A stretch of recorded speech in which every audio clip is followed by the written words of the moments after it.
चीन, पाकिस्तान और बांग्लादेश की नजदीकियां बढ़ रही हैं।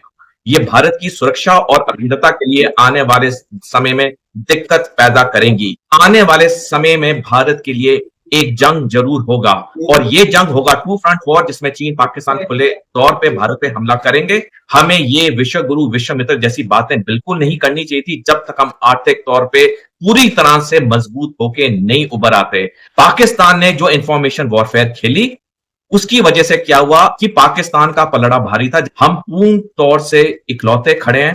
बट अब क्या हो गया, ये हमारी जो डोमेस्टिक, हम सोच रहे हैं बहुत बहुत फन्ने खाए, बाकी खराब, बांग्लादेश खराब, पाकिस्तान खराब, सारे खराब, हम सही है। नो, वो इमेज नहीं आ रही है। एक कट्टरपंथी हमारी सोच में आती जा रही है, एक राइट विंग का बहुत ज्यादा, हर एक कोई अपने आप को प्रूव करने में लगा हुआ, मैं सही हूं, तुम गलत, सब गलत। तो इससे हमें निकलना पड़ेगा। भारत के 8 पड़ोसी मुल्क, एक छोटे भूटान को छोड़ के बाकी 7 या तो चीन के गिरफ्त में है, 2 आप उसमें निकाल दो, चीन पाकिस्तान वो तो हमारे दुश्मन है ही है, बाकी 5 से चीन के गिरफ्त में। ये जितने G20 देश आए जिन्होंने भारत में खान मार्केट में उन्होंने चाट पापड़ी खाई, दिल्ली हाट में उन्होंने भारत की बनी हुई चीजें खरीदी, इतनी फोटो खिंचाई, लेकिन जब वोटिंग का वक्त आया इन्होंने पाकिस्तान के लिए वोट और पाकिस्तान को रेंट दिया। भारत और अमेरिका के रिश्ते गहरे होने शुरू हुए तो रूस पाकिस्तान की तरफ बढ़ता चला गया और पाकिस्तान और रूस के रिश्ते गहरे होने लगे। आज तीनों माशरियां हमारे साथ उस तौर पे नहीं खड़ी हैं जैसे रूस पहले खड़ा था, या 14 साल से अमेरिका हमारे साथ इतने गहरे रिश्ते दिखा रहा था। तो हमारे कुछ लोगों ने, कुछ मीडिया चैनल्स ने, कुछ दिग्गज लोगों ने ये जो बार बार ये बोला विश्व गुरु विक्रम मित्र, इससे हमारे लिए और दिक्कतें खड़ी। भारत जाहिर तौर पर चीन को बॉस तो नहीं मानेगा, तो भारत की पॉलिसी क्या होगी इंडो पैसिफिक में, अगर की भूमिका में भी देखा जाए और ग्लोबल साउथ में भी अगर देखा जाए तो? अभिजा जी, इसी साल 17 मार्च को जनरल उपेंद्र द्विवेदी, जो कि भारतीय थल सेना के सेनाध्यक्ष, उन्होंने बयान दिया कि भारत पे टू फ्रंट वॉर अब प्रोबेबिलिटी नहीं है, रियलिटी है, यानी वास्तविकता है जी। उसके 2 महीने पहले air chief marshal AP Singh, जो कि वायुसेना के अध्यक्ष हैं, उन्होंने 8 जनवरी को बयान दिया कि जिस तरह से चीन और पाकिस्तान अपनी सैनिक तैयारी करें वो तो हमारे लिए चिंता का विषय है, लेकिन ज्यादा चिंता का विषय जिस तरह से चीन अपनी तकनीकी तैयारी कर रहा है डिफेंस के लिए। और इसी साल 9 जुलाई को जनरल अनिल चौहान, जो कि भारतीय सशस्त्र बल के चीफ ऑफ डिफेंस स्टाफ है, उन्होंने बयान दिया कि जिस तरह से चीन, पाकिस्तान और बांग्लादेश की नजदीकियां बढ़ रही हैं, ये भारत की सुरक्षा और अखंडता के लिए आने वाले समय में दिक्कत पैदा करेंगी। यानी तीनों बयानों से एक चीज साफ उभर के आती है, आने वाले समय में भारत के लिए एक जंग जरूर होगा और ये जंग होगा टू फ्रंट वॉर, जिसमें चीन पाकिस्तान खुले तौर पे भारत पे हमला करेंगे। और ये मेरा जो आंकलन है, मैंने इस पे कई लेख भी लिखे हैं, ये टू फ्रंट वॉर 2030 के बाद कभी भी हो सकती है। 2030 तक इसलिए नहीं होगी, चीन का पहला सैनिक लक्ष्य, जैसे मैंने पहले बताया, वो है ताइवान। जब तक वो ताइवान पे हमला नहीं करता वो कोई और युद्ध में हिस्सा नहीं लेगा। और ताइवान के बाद अगला हिस्सा होगा तवांग डिस्ट्रिक्ट, जो अरुणाचल प्रदेश का में है, उसके ऊपर चीन की नजर है। और मैं 1 मिनट चाहूंगा, ये 2030 का जो साल है ये क्यों अहम है, जो मैं कह रहा हूं कि 2030 के बाद कभी भी युद्ध होगा। अभिजात जी, 2030 में 3 बड़ी चीजें होंगी। पहला, चीन जो मेडॉक डैम बना रहा है, जिसकी कंस्ट्रक्शन इसी साल जुलाई से शुरू हुआ है, 2030 होगा। और ये मेडॉक डैम अरुणाचल बॉर्डर से महज 30 किलोमीटर की दूरी है, यानी कि चीन पानी का इस्तेमाल करेगा एक पंप की तरह। दूसरा, 2030 में चीन ने जो अभी 19 अगस्त इसी साल एक रेलवे लाइन का कंस्ट्रक्शन शुरू किया तिब्बत से जिंजियांग, वो 2030 में खत्म हो गया। तीसरा अहम बिंदु, आज जब हम बात करें तो चीन के 6 नेवल डॉकयार्ड्स में 2 एयरक्राफ्ट कैरियर, 15 परमाणु पनडुब्बियां और 200 युद्धपोत का निर्माण दिन रात चल रहा है, और ये सब काम 2030 तक खत्म होना है। कि भारत अमेरिका के संबंध, खास करके विश्वास, जो संबंध एक विश्वास का रिश्ता होता है, वो अब खत्म हो चुका है, यानी अमेरिका भारत के साथ नहीं है। हमें बड़ी छलांग मारनी होगी 2 क्षेत्रों में, खास करके, एक आर्थिक, दूसरा सैनिक। आज की तारीख में चीन हमसे 30 साल आगे सैनिक तैयारी में। अगर पाकिस्तान का पलड़ा जोड़ा जाए तो यह पलड़ा और उनकी तरफ भारी हो जाता है। 7 अगस्त 2023 को जनरल मनोज नराव ने, जो कि भारतीय थल सेना के 28वें सेना अध्यक्ष हैं, उन्होंने द प्रिंट में लेख लिखा कि टू फ्रंट वॉर भारत के लिए बहुत दिक्कत होगी।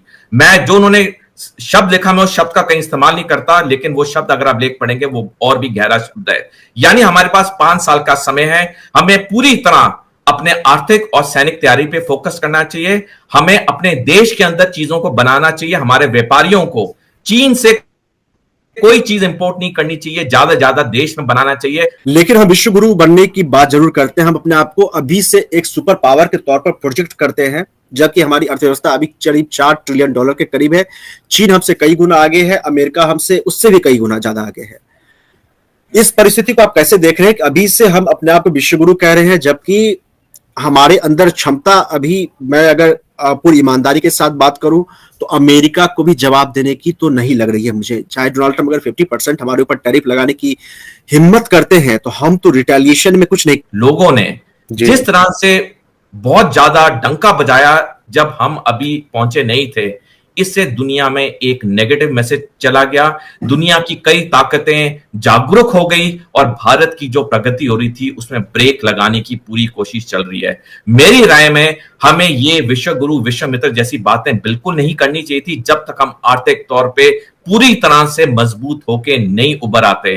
तो हमारे कुछ लोगों ने, कुछ मीडिया चैनल्स ने, कुछ दिग्गज लोगों ने ये जो बार बार ये बोला विश्व गुरु विश्व मित्र, इससे हमारे लिए और दिक्कतें खड़ी हो गई। तो डोनाल्ड ट्रंप अब 80 मिनट से 2 बार मिल चुके हैं।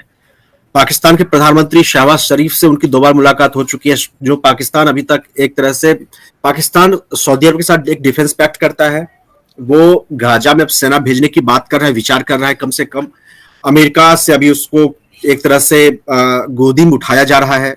यानी पाकिस्तान का फ्रंट भी तो हमारे लिए एक तरह से असुरक्षित ही है, डोनाल्ड ट्रंप जो कर रहे हैं।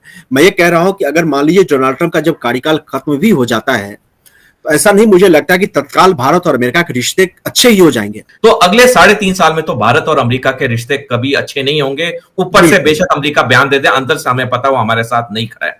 दूसरा जो आपने प्रश्न का भाग था पाकिस्तान के बारे में, जो मई में ऑपरेशन सिंदूर हुआ, 88 घंटे का जो ये सैनिक मुठभेड़ हुई, इंफॉर्मेशन वॉरफेयर पे हम 2 कदम पीछे रह गए।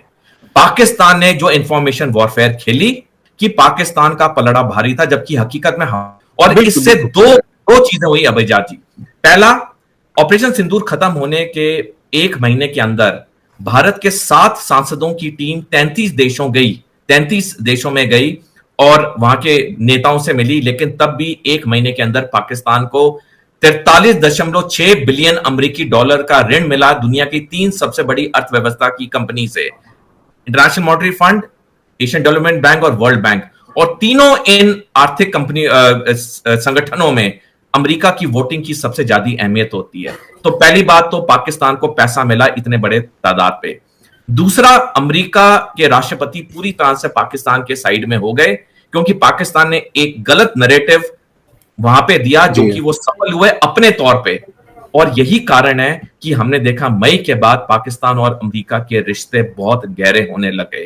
तो आज हम पूर्ण तौर से इकलौते खड़े हैं। भारत के 8 पड़ोसी मुल्क, एक छोटे भूटान को छोड़ के बाकी 7 या तो चीन के गिरफ्त में है, 2 आप उसमें निकाल दो, चीन पाकिस्तान वो तो हमारे दुश्मन है ही है, बाकी 5 पूरी तरह से चीन के गिरफ्त में। तो भारत के पास, जैसे मैंने बताया पहले, 5 साल का समय, हम अगर अपनी आर्थिक और सैनिक तैयारी करेंगे हमारे लिए अच्छा होगा, अन्यथा 2030 के बाद कुछ भी हो सकता है। भारत की राह कैसे है, किस संगठन पे भरोसा किया जाए, क्योंकि आप एकला, चलो अकेले तो चल नहीं सकते हैं, फिर रास्ता किस तरफ है? अभिजात जी, भारत को किसी संगठन पर भरोसा नहीं करना चाहिए। भारत को 2 ही चीजें करनी चाहिए। पहली, अपनी आर्थिक और सैनिक तैयारी, जिसका हमने काफी डिटेल में बात की है।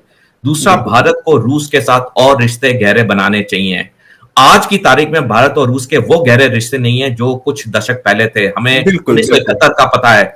अभिजात जी, रूस ऐसा देश है, या पहले जो सोवियत संघ होता था पहले रूप में, इन्होंने कभी भी भारत के खिलाफ कोई गतिविधि नहीं की है। सोवियत संघ ने या रूस ने कभी भी अपनी जमीन को भारत विरोधी गतिविधियों को इस्तेमाल करने नहीं दिया है। तो बहुत जरूरी हो जाता है भारत को रूस के साथ गहरे रिश्ते करने के लिए, क्योंकि यही एक रिश्ता है जो हमें बहुत मदद देगा आने वाले समय।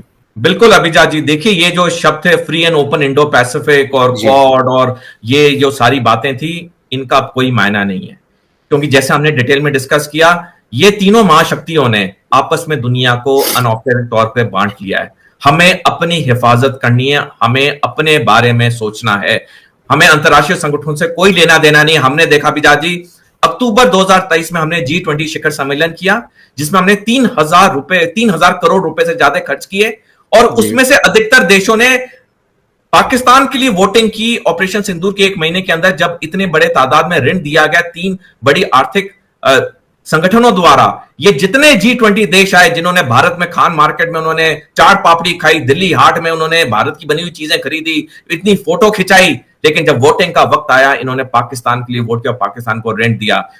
रूस भी अब उस तरह की शक्ति नहीं रहा कि वो भारत के साथ खुलकर खड़ा हो पाए। अगर आप जैसे 2030 में क्या बात बता रहे हैं कि एक युद्ध होना तय है, चीन भारत का युद्ध होता है, तो अब रूस की भूमिका को किस तरफ देख रहे हैं कि रूस तटस्थ होकर के देखेगा या आपको लगता है कि वो भारत के साथ खड़ा होने की कोशिश करेगा? मुझे तो ऐसा कुछ दिख नहीं रहा है। अभिजा जी, 21 दिसंबर 2011 को अमेरिकी राष्ट्रपति थे बैरक ओबामा, उन्होंने पिवट टू एशिया पॉलिसी का ऐलान किया, जिसके तहत मिडिल ईस्ट या मध्य पूर्व में अधिकतर अमेरिकी सैनिकों को हिला के इंडो पैसिफिक में भेजा गया चीन के विस्तारवाद को रोकने के लिए जी। और 21 दिसंबर 2011 से जब भारत और अमेरिका के रिश्ते गहरे होने शुरू हुए तो रूस पाकिस्तान की तरफ बढ़ता चला गया और पाकिस्तान और रूस के रिश्ते गहरे होने लगे। तीनों महाशक्तियों में से अगर हम एक के साथ अच्छे रिश्ते दोबारा बना लें पहले की तरह तो बहुत फर्क पड़ेगा। पूरा फर्क पड़े ना पड़े लेकिन फर्क तो पड़ेगा। आज तीनों महाशक्तियां हमारे साथ उस तौर पे नहीं खड़ी हैं जैसे रूस पहले खड़ा था या 14 साल से अमेरिका हमारे साथ इतने गहरे रिश्ते दिखा रहा था। अभी भी हम बहुत 5 साल में रूस के तरफ अगर हम जाते हैं हमें बहुत फायदा होगा। पूरा फायदा हो ना हो लेकिन बहुत फायदा हो। हम एक इंडियन सब कॉन्टिनेंट हैं एंड एक बहुत प्राइड से हम बात करते थे। मतलब you know I have studied in the UK, मैं कैम्ब्रिज में पढ़ी थी, हार्वर्ड में पढ़ी थी और वहाँ पे बांग्लादेशी फ्रेंड्स थे, पाकिस्तानी थे और हम ना सबको सेम लगते थे क्योंकि हम एक जैसे दिखते हैं, एक जैसे बातें करते हैं, पिक्चर देख रहे हैं, वही गानों में डांस वही गाने करते हैं, वही शाहरुख खान को फॉलो करते हैं। सो हमेशा ना कोई भी सब कॉन्टिनेंट से आता था तो अपना लगता था। लेकिन if I look at the sub continent today, एक तरफ चलिए पाकिस्तान के से इशू चल ही रहा है, but now Bangladesh, Sri Lanka, China, what does this mean for India you know as a country कि आप बीच में हो और यू नो तीन नहीं और तो सबसे बड़े हैं और 2.5 जगह और- आपकी और- लड़ाई चल रही है, आप कैसे इसको मैनेज कर रहे हैं? आपके लिए ये क्या पर्सपेक्टिव है as India going forward? How do we deal with this? ये ना बहुत बढ़िया आपने सवाल पूछा है और आई थिंक आपके दर्शकों को बता दूं मैं 1 साल ढाका में रहा हूँ। हाँ, मैं 1 साल बांग्लादेश में रहा हूँ और मेरे साथ पाकिस्तानी ऑफिसर्स भी हैं विद वाइफ एंड चिल्ड्रन। तो 1 साल हम पाकिस्तान ऑफिसर्स हम ढाका में रहे हैं, चाइनीज़ भी थे हमारे साथ। तो फिर यूनाइटेड नेशंस में भी यू नो फॉरेन इनके साथ करने का मौका मिला है। और जब हम ढाका पहुँचे बच्चों के साथ हम एयरपोर्ट से बाहर निकले तो मैं हैरान हो गया कि एयरपोर्ट से लेके जहाँ हमारे रहने की जगह थी, हर बिल बोर्ड पे या तो स्मृति ईरानी की तस्वीर थी, क्योंकि सास भी कब वो मिनिस्टर नहीं बनी थी तब वो एक्ट्रेस थी, वो मिल्क मेड का डब्बा लेते हुए, या सौरव गांगुली की तस्वीर थी, वो वहां के मॉडल्स। मतलब they were selling commercial stuff in Dhaka. ये मैं बता रहा हूँ। मैं कह रही ये क्या हो रहा है? कहता जी यहाँ तो अच्छा, हम बाल कटाने गए शॉप में, वहाँ स्टार डस्ट और ये सारी फिल्मी मैगजीन इतनी महंगी। अच्छा, कोई बातचीत हो किसी के साथ, वो हर एक कोई देवर enamored by Indian TV, they were watching our channels, ये वो सॉफ्ट पावर हमारी was at peak। तो ये सब चीजें मैंने देखा कि वहाँ भारत को कितना प्यार करते हैं लोग। ऐसे ही पाकिस्तानी जब थोड़ा वो शुरू का निकल गया and we became friends and we were training together, we try to sell this idea of India. और मुझे अच्छे से याद है कि ये हमारी स्ट्रेंथ है हमारे देश की कि जो पहनना है पहनो, जो करना है करो, आराम से रहो। It's a free country, free thinking है यहाँ पे, ये ग्रेट नेशन है यहाँ। वहां रविंद्र संगीत सुनते थे, वहां हिंदी पिक्चर। तो बट अब क्या हो गया है, ये हमारी जो डोमेस्टिक, हम सोच रहे हैं बहुत फन्ने खाए, बाकी खराब, बांग्लादेश खराब, पाकिस्तान खराब, सारे खराब, हम सही है। नो, हम अपनी डोमेस्टिक पॉलिसीज में क्या मैसेज भेज रहे हैं, हम किस टाइप से यहाँ पर, किस टाइप के एक्शंस हमारे यहाँ हो रहे हैं, क्या उसका कोई इंपैक्ट नहीं हो रहा है वहां पे? तो कहीं ना कहीं इंडिया अगर सचमुच में विश्व गुरु बाद में बनेंगे, पहले सब कॉन्टिनेंट के गुरु बनो, पहले लार्ज हार्ट। हमारी soft power will capture this countries. हमारा टेलीविजन, हमारी मूवीज, शाहरुख खान, आमिर खान, अक्षय खन्ना, अक्षय कुमार, अरे ये इनको देखते हैं लोग, they are so much watching. So ये हमारी कुजीन, हमारी ड्रेस, हमारी मेडिकल टूरिज्म। अब हमने वीजा बंद कर दिए, बट पता नहीं कितने बच्चे होंगे जिनको हार्ट की सर्जरी के लिए भारत आना होगा, कितने बुजुर्ग होंगे जिनको भारत आना है क्योंकि बेस्ट ट्रीटमेंट हमारे यहाँ।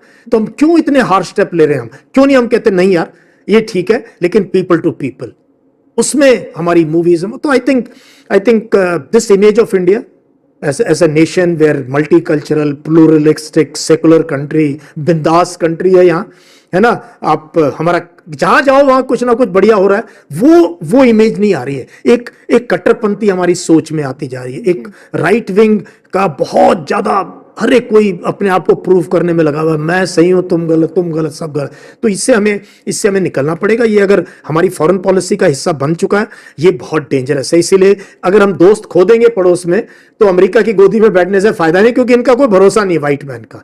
Nobody can trust them, we have to trust our neighbourhood. So I think somewhere this idea of subcontinent जो आपने बात की, इस पे हमें बात करनी चाहिए। और भी सार्क देशों के बच्चों को यहाँ स्कॉलरशिप देने का, पढ़ने का, हमारे बच्चे वहाँ पढ़ने जाते हैं, मूवी शूट हो रही हैं, और चीज़ें हो रही हैं, मेडिकल टूरिज्म है, दूसरा टूरिज्म है वहाँ। हर एक को ये चाहता था कि जिंदगी में एक बार भारत देख लें। बस मुझे बहुत लोग मिले, मैं क्या तुम्हारा सपना, कहता है एक बार भारत जाना है। कहाँ जाना है? दिल्ली देखना है, ताजमहल देखना है, अजमेर शरीफ दरगाह पे जाना है। मैंने कहा यार जाओ।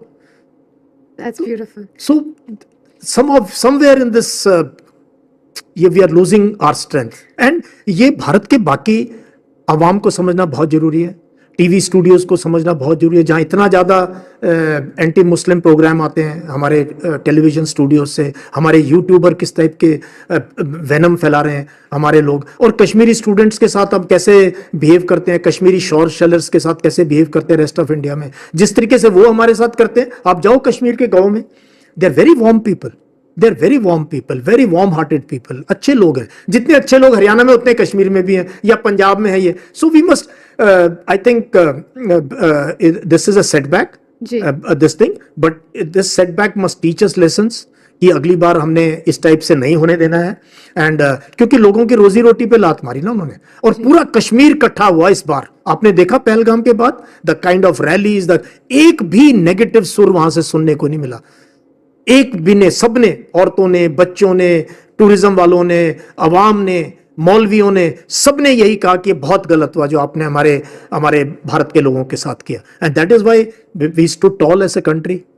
तो I think the solution, long term solution to Kashmir और से Naxal issue in other parts of India और नॉर्थ ईस्ट, मणिपुर को देख लो, हम उसकी बात ही नहीं करते, मणिपुर में क्या सिचुएशन है। So it lies in winning hearts and minds, reaching out to people, finding common ground, removing negativities around.